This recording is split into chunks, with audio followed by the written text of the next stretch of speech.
Hey everyone, it's Chelsea from Little Mountain Ranch, and today I thought I would take you on a tour of the gardens and show you what I have been up to for the last couple weeks. And Caitlin has graciously offered to be my camera person, which is going to make showing you all of this a lot easier, so thank you, honey. I appreciate it. Okay, the first thing that we did is to get this flower bed all cleaned out. It was a huge mess, as I think I've showed you in a couple of my previous videos, the way that the flower gardens look like around my house. They were not a pretty sight. So we cleaned out this whole thing, and I have planted a bunch of perennials in the back. This one is a lupin. Isn't it beautiful? And this one is red. I got red, white, and blue lupins. And a couple of other perennials. I cannot remember their names off the top of my head. I'm terrible about that.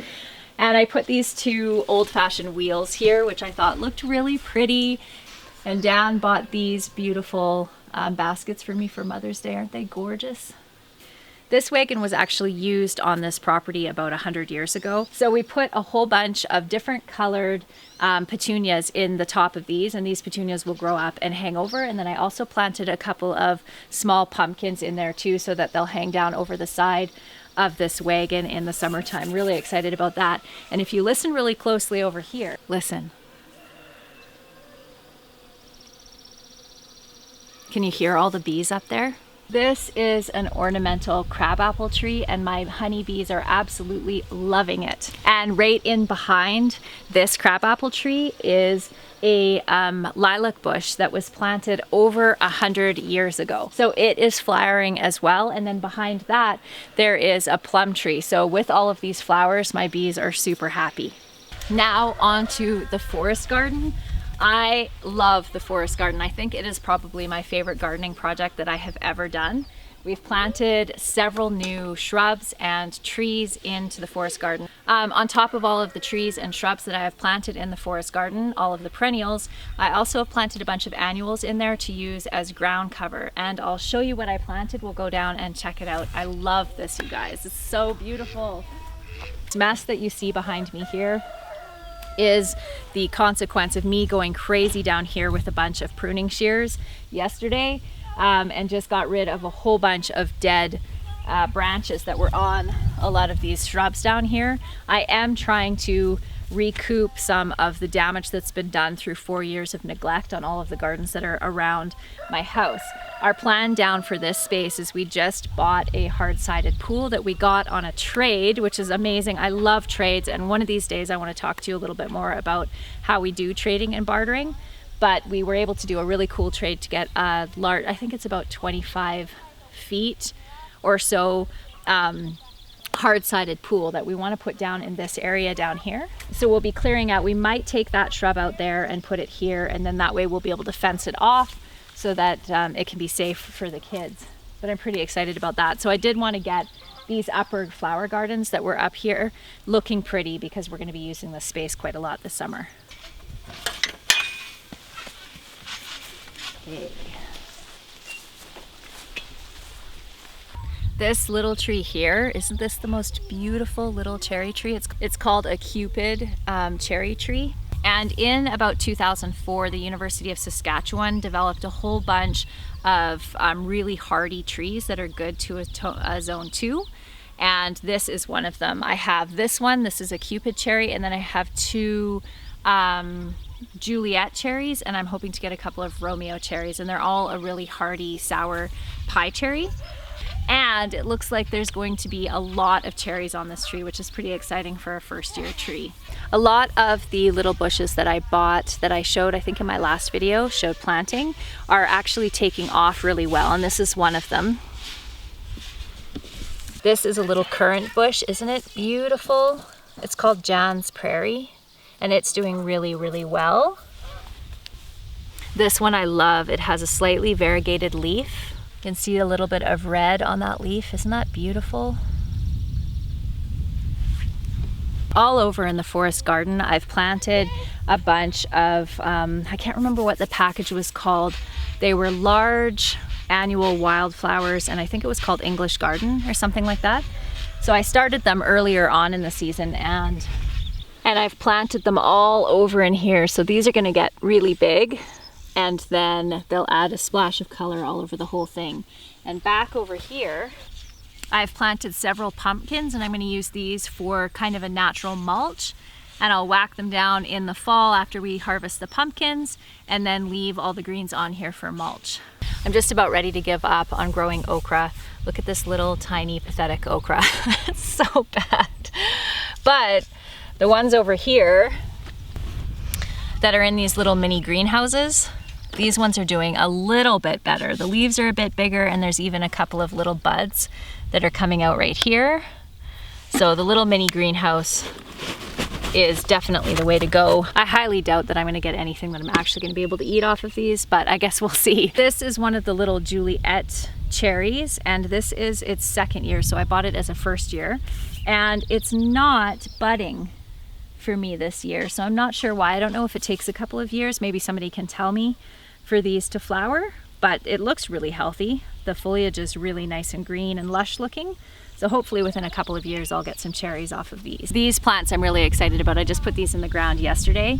They are blueberries, and I planted 2 different kinds of blueberries, just 3 plants, but they're beautiful. This one's called a Chippewa, and this one's a North Country blueberry. I think I'm just about at the point where I have all of the perennials that I want to put in here well established. Oh, I did buy one other one yesterday. This one is a hascup or a honeyberry. It's a lot bigger than the other ones that I purchased earlier on in the season. The one thing about these is you do need a male and a female, so I did make sure I got that. And I'll show you the little flowers over on the male over here. You see these little tiny flowers right here? This is what a honeyberry flower looks like. They're really pretty. So this area that runs along beside me here, and then also the one that runs back in behind me here, these are both the hugelkultur beds that I built last year, and I'll link that video up here if you want to go and check that out. As you can see, they're pretty flat with the ground. Last summer there was quite a large mound, and I'm planning in the fall to actually build these up again, but for now I decided just to plant in them. So I filled these mostly with nasturtiums and different pumpkins, squashes, and some onions that you can see in here and here on this side. I also have, in this main space of this garden here, lots of pickling cucumbers. We also have parsnips and turnips and carrots and beets that are all planted in these beds here that are already getting full with weeds, but I'm not going to be able to get in here and start weeding until the weeds are a little bit bigger. Little baby pea there. I planted these a little bit late, but that's okay. I did last year too, and it didn't make any difference. This is one of our Welsh Harlequins, well, one of Kate's Welsh Harlequin ducks, and she's found this beautiful little picturesque place to sit on a clutch of eggs. She has 6 eggs under her, and they should be hatching out this week as long as everything went well with the incubation. Isn't she beautiful? This is a rather sad looking raspberry patch. When we first bought this place, this raspberry patch was absolutely beautiful. But in the year of 2017, when we were evacuated for a couple of months, our pigs got into the garden area and completely decimated these and ate them right down to the ground. So we're on the 2nd year since then, and everything is starting to perk up a little bit. We've done plastic mulch all the way around just to keep the grass back and in between the rows. And then we're gonna mulch in these really, really well, and hopefully we'll be able to get a little bit of a crop. I can see here there is a few little buds starting to come, so I think we may actually see a few raspberries out of here this year. Both of these rows here are black beans and yellow beans, compliments of Carol and Tim Eady, who sent me seeds from their garden, and I have never planted this many beans before, so I'm really, really hoping to get a really bumper crop this year. This patch here, this is all broccoli and cauliflower. There's about 100 of each or so in this area. So the plan here is that we're going to do some mulch, and you can see back over behind me there, that giant pile of hay and manure. That is hay and manure that we collected up over our winter feeding. This is where we winter feed our cows, and then we just in the springtime scrape everything up into a large pile and then turn it every 2 weeks. And usually after about 6 weeks of it being turned, it is ready to use as a top dressing on the garden. With manure this fresh, you don't want to dig it into the ground or you'll burn your roots. But for the really heavy feeders, squash, and all the brassicas, you can use it as a top dressing mulch. And I've done that for a few years, and it is amazing, and it works really, really well. It also helps with the crops that are the cold crops to keep the roots cool. Ooh, we're getting some thunder. And so it's really a multi-purpose mulch for us, and that will probably be happening, I would say, in the next 2 weeks or so. So this will all be mulched. I don't like having this much bare earth in my garden because it just makes for having to water constantly. And we do have, the next week is supposed to be really hot, so I really want to get all of this mulched as soon as possible. Next to the forest garden, this is my second favorite. My poor greenhouse has been demoted to my second favorite place in the garden. So what we've done here is we've mulched all the way around it with plastic and then some bark mulch on top of that, just to help to keep the weeds down. And I've planted a couple of zucchinis and a couple patty pan squash around it. I also transplanted some rhubarb. This one is about to flower. So I won't be harvesting anything off of this plant for a couple of years, but it's gonna look beautiful when it's all big and full. Look at the size of this tarragon. Isn't that beautiful? So most of the herbs that I planted last year actually all came back this year, which is pretty exciting to me. Over here I have a horseradish. Little toad in my garden. That makes me so happy. I should go grab my toad house and put it here for the little toad.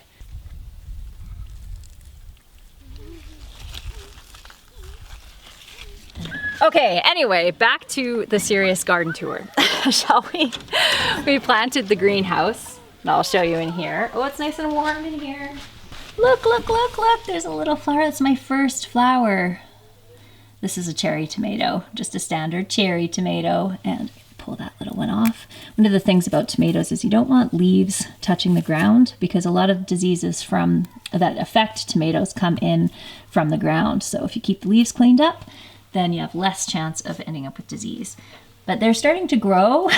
Look at how itty bitty these little peppers are. So these are all cayenne. I don't know if I'm actually going to get any peppers off of these. We'll just wait and see, but I do have about 30 of them planted and about 21 tomatoes planted.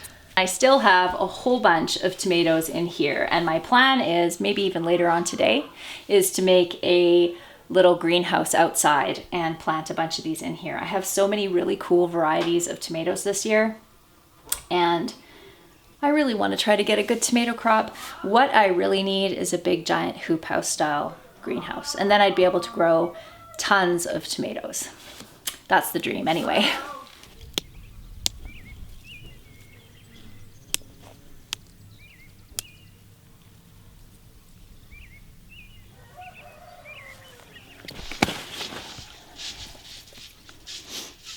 Would you mind holding this asparagus for me? Thank you. One of the problems I was having with my rhubarb last year was that I was ending up with really skinny stalks. And so after doing some research, I found that that's an indicator that you need to, whoops, did you drop one? That what you need to do if that happens is split your rhubarb, which is what I did. And I actually have 4 other plants that I got out of this one. And so far, the stalks are looking fantastic. So I think, what do you think I should make, Kate? I should make a crisp, and we should get Dad to bring home some ice cream. Yeah. Yes. Some vanilla ice cream with some rhubarb crisp. So easy to make. So I just realized. What? Town now done grade 11 for the rest of the year. For the rest of your life, you're done Yes. grade 11. That's so exciting. Caitlin just finished her last assignment for grade 11. So she has 1 more year left and then you graduate. You must be so excited. I'm so excited. I cannot wait to be done. Yeah, that's awesome. I am going to use the tops of all of the plants that I harvested out of my garden this year as grass suppressant in the food forest. So I'll show you what I mean. We have some grass coming up in the food forest, and I'll take off the tops of these. And while I'm doing that, I'll tell you how I make my crisp, because it's easy enough and I don't actually even have to show you. I'll just explain it. But it's so good. It's beautiful. So this is that hardy kiwi vine that I was talking about. Isn't it gorgeous?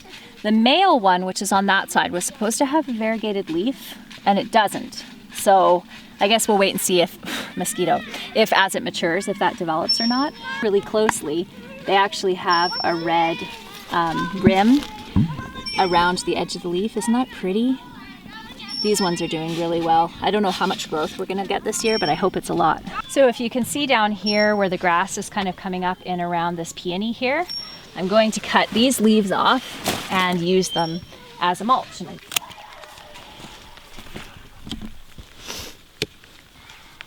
So you're not going to tell them how you make your crisp? Oh, right. Thank you. To make the rhubarb crisp, all I do is I cut up a bunch of rhubarb. This pile that's over here is a good example of how much I would pick to do a 9 by 12 tray. And then I add about a 1/4 cup of white flour to that, and I mix it up with another 1.5 cups of sugar. You want to use quite a bit of sugar because, as you probably know, rhubarb is very, very sour. So then after doing that, I mix it up, let it sit for a couple of minutes. I add some rolled oats, cinnamon, sometimes nutmeg. I'm not a huge fan of nutmeg, but you can add nutmeg to that. I usually add some brown sugar and about 1/2 cup of butter cubed up and about 1/2 cup of flour. And I mix that all together so it's really crumbly. And then I put that on top and bake it in the oven at 350 for about 20 minutes and serve it with ice cream. You can also add raspberries, strawberries, any kind of other berry to that. And it's a super easy, really, really yummy dessert to make. So if you look down here, this is just the mulch with these leaves, and I'm hoping that is going to help with some of the grass.